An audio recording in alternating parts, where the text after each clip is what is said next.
read great books. Mm-hmm. Really, man.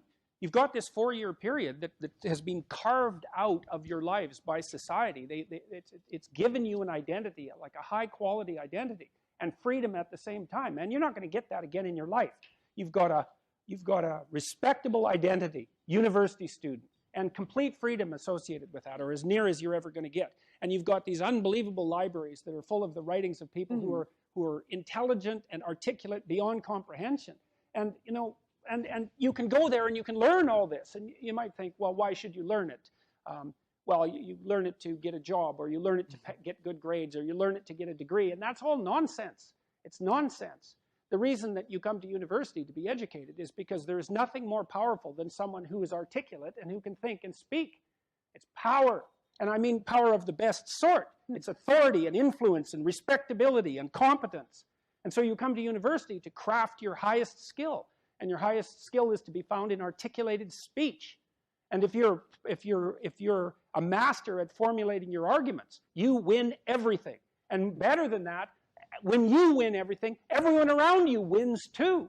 Because to transform yourself into, let's consider your transformation into something approximating the logos, it means you shine a light on the whole world. Well, there's nothing more exciting to do than that. There's nothing better you can possibly do. And to think that you're coming to university to be, you know, trained to have a job, it's like, great, that's a hell of a lot better than being unemployed and covered with Cheeto dust while you're snacking away in front of your video game in the basement. But it's not a, and I don't have anything against video games, by the way, but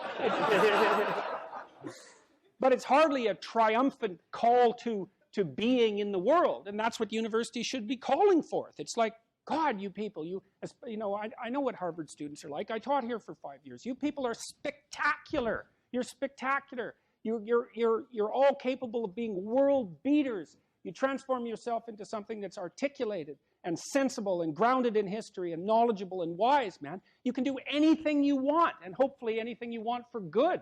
Because if you have any sense, everything you want to do would be for the good, because there's nothing more compelling or meaningful or useful in combating the tragedy of life than to struggle with all your soul on behalf of the good. And the universities have forgotten that. It's why everyone's bailing out of the humanities, and they should. The humanities are corrupt. And they're corrupt because they're not telling students this. It's so bloody obvious. It's like, learn to think, learn to speak, learn to read. It makes you a superpower, an individual superpower.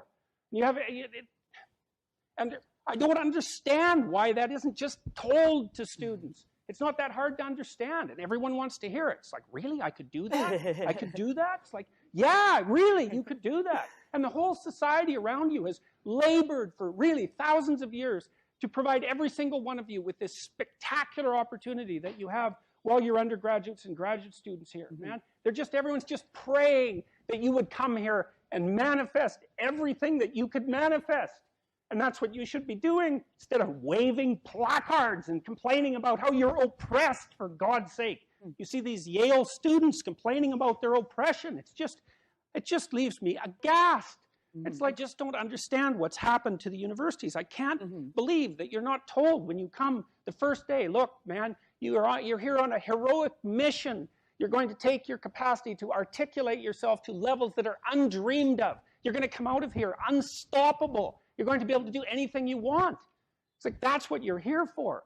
Instead, you're taught that, well, you know, the world's a pretty oppressive place, and you're probably the bottom of the victim pile, and there's virtually nothing you can do about it except, you know, deconstruct the patriarchy. And it's so weak-kneed and so pathetic that universities should be embarrassed that that's what they're peddling to students. I'm embarrassed by it.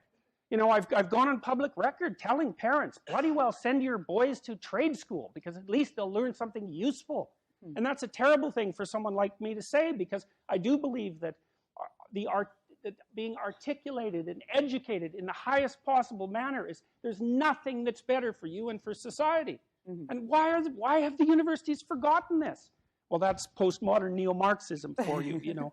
Then the philosophy of intense resentment and oppression and group identity, and God, it's just pathetic.